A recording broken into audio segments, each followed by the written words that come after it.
A girl named Jessica disappeared mysteriously from her own bedroom.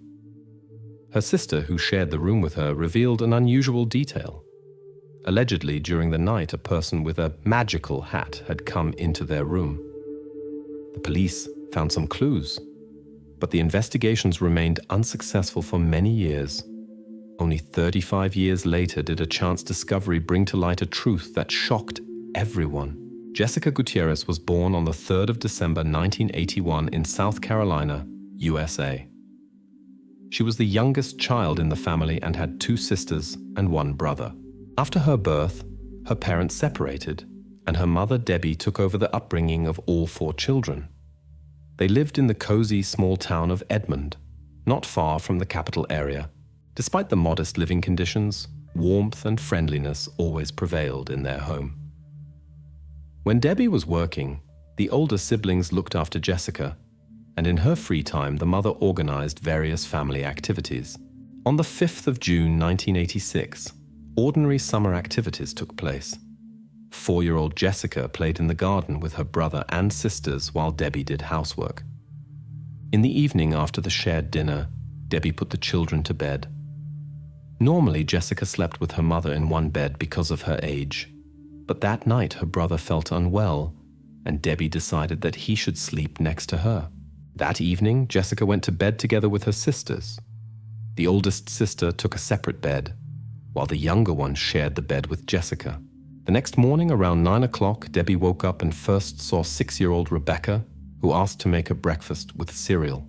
When she got up, Debbie noticed that something was wrong. The front door stood wide open, and the family dog, who is normally outside, was running through the hallway. Debbie noticed strange things, like a curtain rod that lay under the window and the absence of a protective net. She hurried to her daughter's room. There she did not find Jessica, but noticed that papers were scattered on the floor.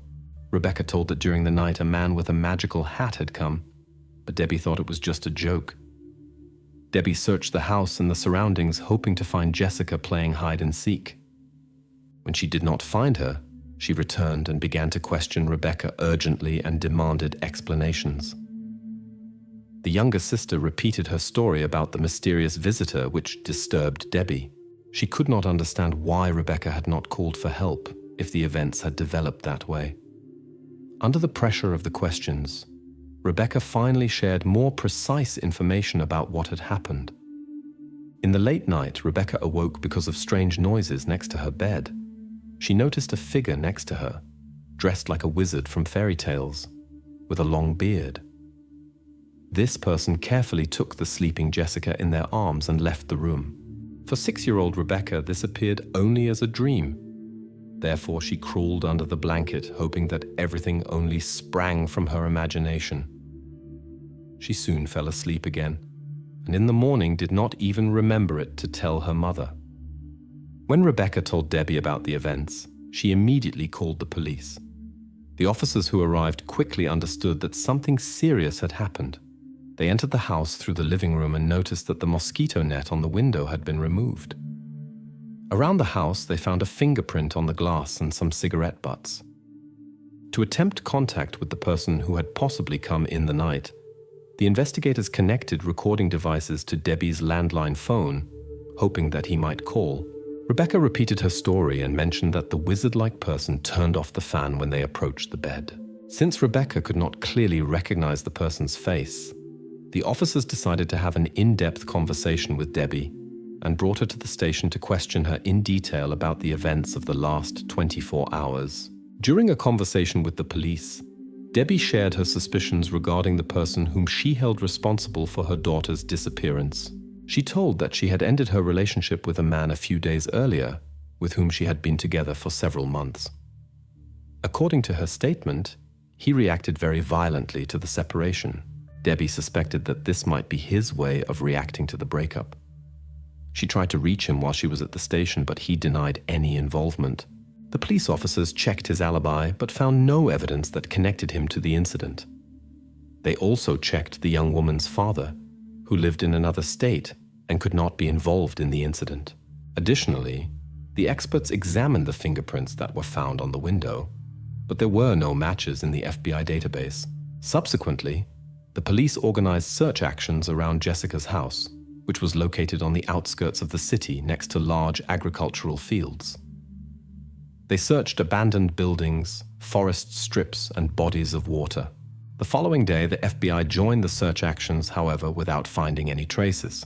During this time, the police distributed flyers in neighboring cities and throughout the entire state, while the sheriff deployed an airplane to monitor the area. The search process lasted several days, but unfortunately brought no results. During all this time, Debbie had a difficult time, as she had to care for 3 other children and therefore could not actively participate in the search. The police made an effort to inform her regularly about the progress of the investigations. On a Saturday, Debbie, concerned about her daughter's disappearance, set about inquiring with the sheriff whether the search would continue on the weekend. Her concern led to a tense phone call in which she expressed her dissatisfaction because she assumed that the police were not doing enough. The sheriff, for his part, explained that he had worked all night and warned that his team might withdraw if the accusations continued. Debbie had recorded this conversation on her phone, which automatically saved all calls. The months passed, and the woman's hope of finding her daughter increasingly faded. But 10 weeks after the disappearance, the investigators came across a series of unconnected crimes. A man tried to break into a stranger's house but was deterred by the owner, who used a self-defense tool. After that, he stole a car and drove to the neighboring state where he tried to break into the house of a sleeping woman. Soon after, he was arrested, and his fingerprints matched those that were found on the window of Jessica's house. The suspect was 27-year-old Thomas McDowell, who had met Debbie through relatives only a few months before the girl's disappearance. As soon as Debbie learned of this, she immediately informed the police that she knew this man. Thomas was hired to perform various work on the property. Within 2 days, he managed not only to build a barn, but also to repair the roof over the porch. His unusual appearance drew all attention to him: a thick beard and a tall cowboy hat. Rebecca, who saw this mysterious guest only briefly and at dusk, might think his hat was a magic hat from children's stories. But there was an unexpected complication. Despite the matching fingerprints, the police expressed doubts about their sufficiency as evidence. First, there was no confirmation that Jessica had actually disappeared. Second, the presence of Thomas's fingerprint on the window could be related to his recent work on the property, although the probability that the print was left precisely in these days was low. During a thorough examination of the house, the experts noticed that the fingerprint looked untouched by time. It was not damaged by external conditions like the weather. Debbie, who regularly cleans the windows, said that her children often come to the open window when they are playing in the yard and want to say something, thereby leaving traces on the glass. Given their activity, she cleaned the glass frequently. Thomas had worked on this property 6 months earlier, but at that time, no other prints were found on the window. Debbie could not imagine that Thomas, who had once worked for her and was accidentally locked outside when she closed the door, could commit a crime. She did not think that the evidence of his innocence might not be sufficient for the police. After Thomas was convicted of a crime against a woman in her house in 1978 and sentenced to 10 years of imprisonment, Debbie was desperate. However, no kidnapping charges were brought against him, which gave her no possibility to change anything. In the same year, there was a decisive turn. A fellow prisoner of Thomas informed the police that Thomas had confessed to him that he had committed another serious act in South Carolina that affected a young woman. According to his statement, the incident ended tragically after the victim had tried to defend herself, and Thomas then did something irreversible. He tried to hide the consequences of his act in a place where it would be difficult to find him. When the police came to obtain his statement, he agreed to speak only in exchange for immunity, which was unacceptable for the authorities. Thus, the investigators left the location without results. After the fellow prisoner learned that Thomas had escaped punishment, he wrote Debbie a letter in which he told the entire sad story. Over many years, Debbie has repeatedly expressed her disappointment with law enforcement agencies by criticizing their ignoring of important evidence and a potential suspect. She even decided to conduct her own investigations. One day, she discovered an abandoned car that Thomas had once used. Inside, on one of the seats, she found several threads and fabric fibers whose color matched Jessica's pajamas that she had worn on her last known night. Despite this discovery, the police saw no sufficient reason to continue the investigations.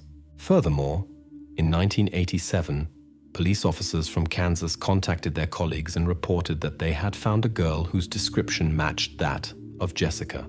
Her mother immediately set out to go there, but upon hearing the girl's voice in the hallway, she recognized that it was not her daughter. In 1990, Jessica's story received attention in a popular television show about unsolved cases, which led to new interest and numerous tips, although all remained fruitless. A year later, Jessica became the first girl in South Carolina for whom an assumed portrait was created that took into account changes in appearance that could have occurred over time. It was the beginning of the 1990s when such technology was just gaining popularity. After many years since Jessica's disappearance, the case took an unexpected turn in 2007. Her mother came forward publicly with accusations of passivity against the local police and showed for the first time a recording of a conversation with the sheriff in which he mentioned the possibility of stopping the search. The sheriff rejected this and claimed that, on the contrary, he had increased the number of officers working on the case. Debbie, Jessica's mother, experienced difficulties when the local prosecutor blocked her attempts to involve other authorities in the investigation process. In the same year, the case was reopened, but there was not enough evidence for charges. In the following years, little changed until in 2014 the sheriff was charged with inappropriate behavior and dismissed with 1 year on probation. 2 years later, the prosecutor also left his position after being caught drunk driving.